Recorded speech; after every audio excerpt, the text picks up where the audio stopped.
Vamos fazer leitura do Evangelho segundo narrativa de Mateus, no seu capítulo 1.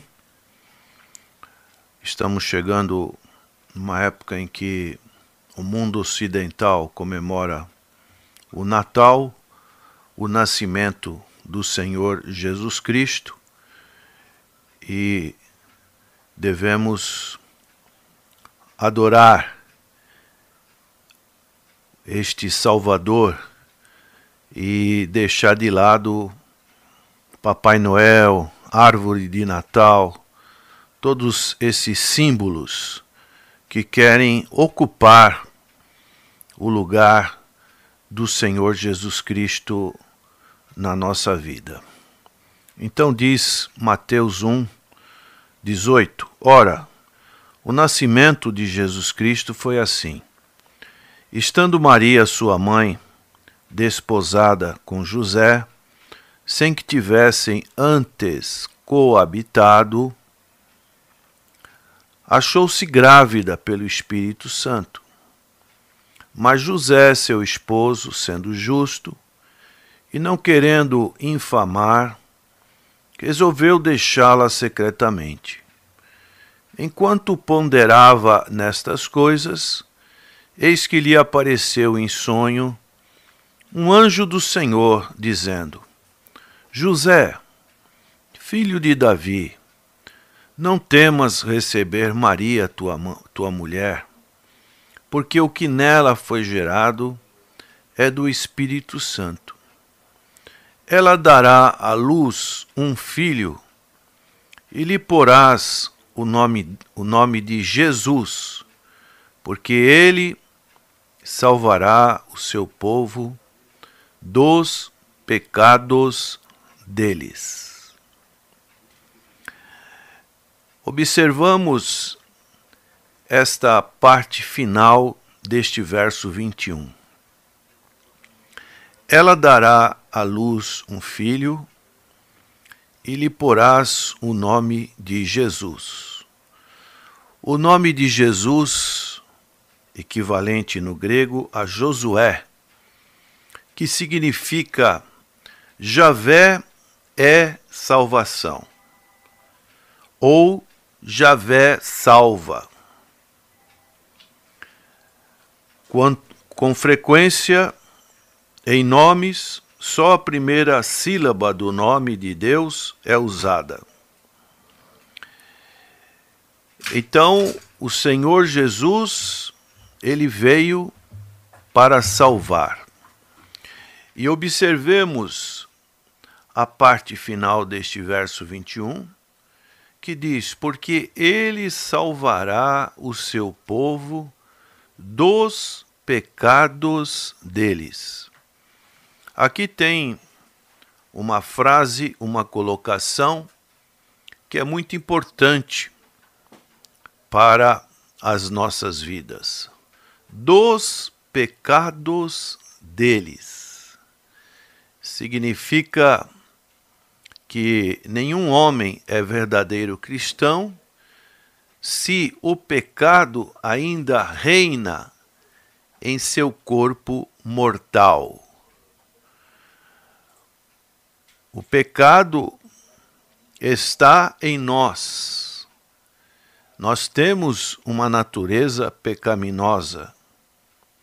E essa natureza pecaminosa, ela vai estar conosco até a nossa morte ou até o arrebatamento da igreja.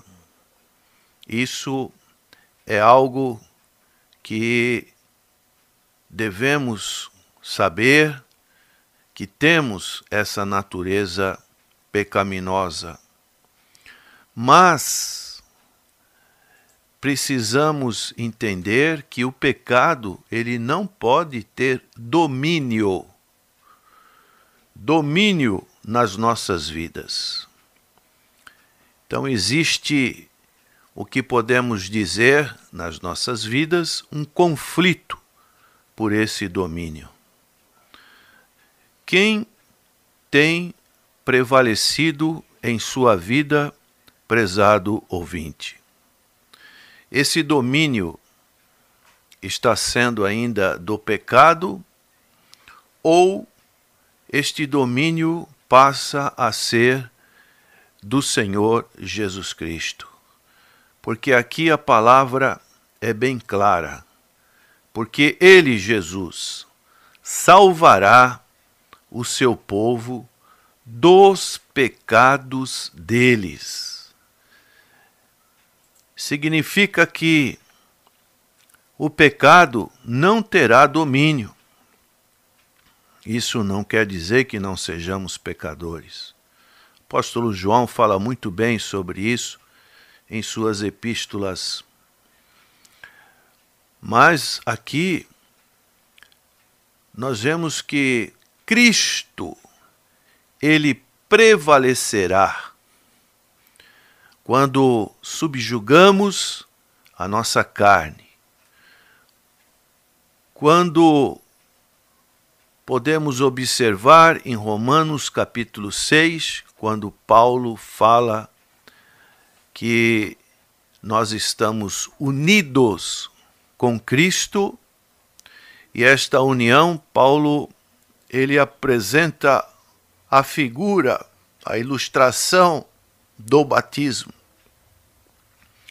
E ele diz muito bem que nós somos sepultados com Cristo no batismo.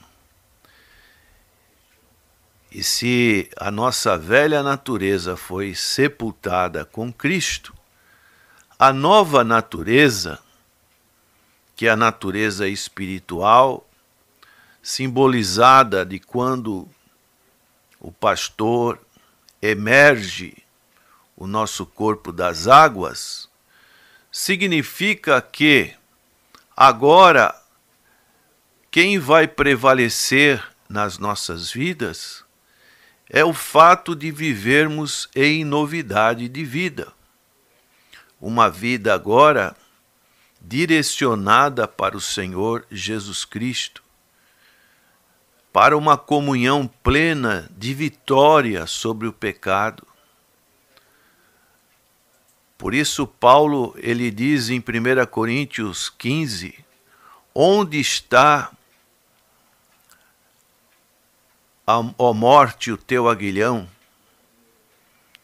O aguilhão é o pecado que nos conduz à morte, à separação eterna da pessoa de Deus.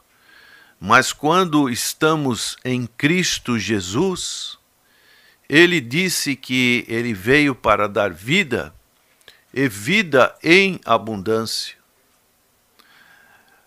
Daí podemos viver com a vitória de Cristo sobre o pecado. É o que nós podemos observar nesse verso que Mateus coloca sobre a característica, o poder que Cristo conquistou por nós ali na cruz do Calvário, derrotando Satanás, derrotando o mundo. Dessa maneira, o pecado, ele precisa estar subjugado para que a graça de Jesus possa prevalecer. Pergunto, o pecado está subjugado em você? Você tem tido vitória sobre o pecado? Observamos que Cristo não salvou o seu povo nos pecados deles. A frase desse verso não é assim. Mas ele salvou dos pecados dele. Então, uma pessoa que continua nos seus pecados antes de conhecer a Cristo, ela, infelizmente, ainda está sendo subjugada. ela não teve uma real compreensão do que Cristo realizou lá na cruz do Calvário. Daí cabe a cada um de nós uma luta constante, terrena, uma luta no dia a dia, para que haja nas nossas vidas aquilo que chamamos de santificação. É que o autor aos Hebreus, ele nos diz no capítulo 12, verso 14, segui a paz com todos e a santificação, sem a qual ninguém verá o Senhor.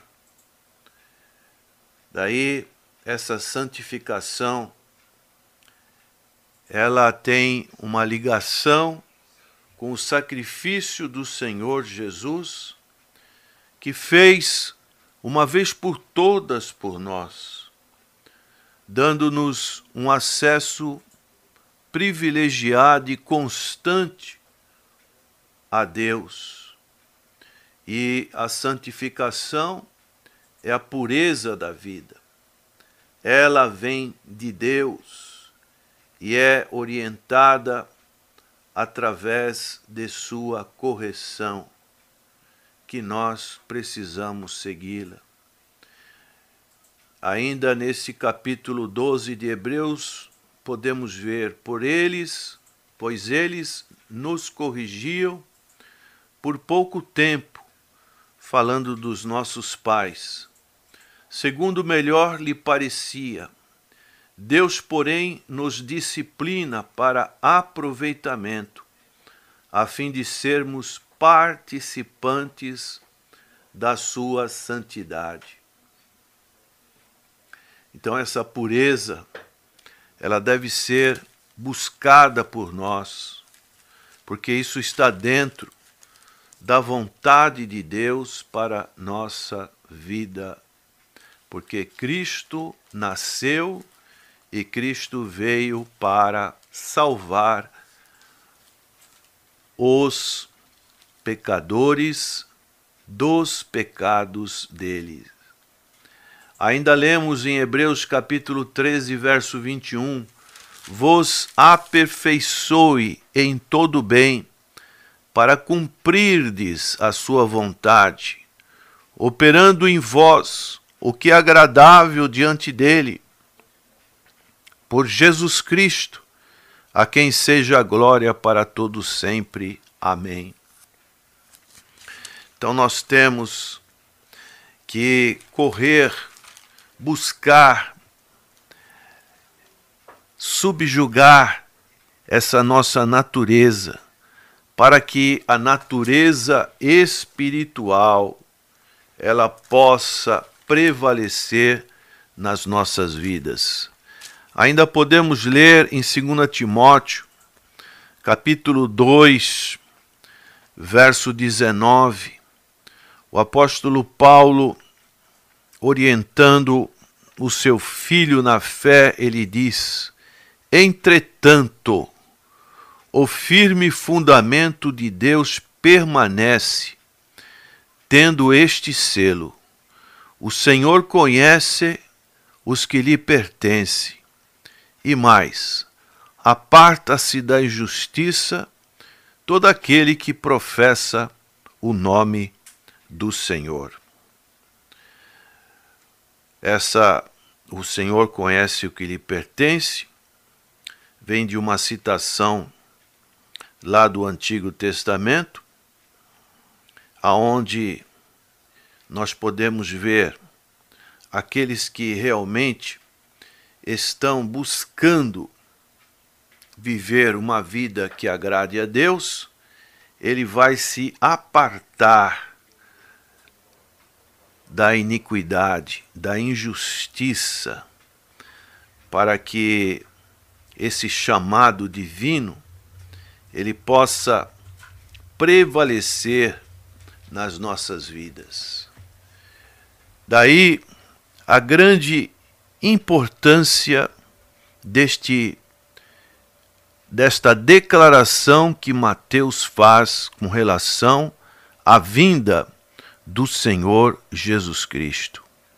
Ela dará à luz um filho, e lhe porás o nome de Jesus, esse nome que é repetido muitas vezes, praticamente 983 vezes no Novo Testamento. É o nome terreno do Filho de Deus. E podemos ver na forma grega do hebraico Yoshua, traduzido por Josué, como já dissemos, 218 vezes, que significa Salvador, ou o Senhor é a salvação. Que neste período em que antecede a grande data do Natal, do nascimento do Senhor Jesus Cristo, você também possa compreender que o Senhor Jesus nasceu com esta missão de salvar o perdido pecador, como diz em Lucas capítulo 19, verso 10. Ele veio para buscar e salvar aquele que estava perdido, e que nós tenhamos a certeza, a convicção de que Ele tem nos salvado dos nossos pecados. É uma transformação, é uma mudança de mente. Antes estávamos totalmente vencidos pelo pecado, mas agora, em Cristo Jesus, nós somos libertos, nós somos livres. Por quê? Porque conhecemos a verdade, e a verdade vos libertará. Amém.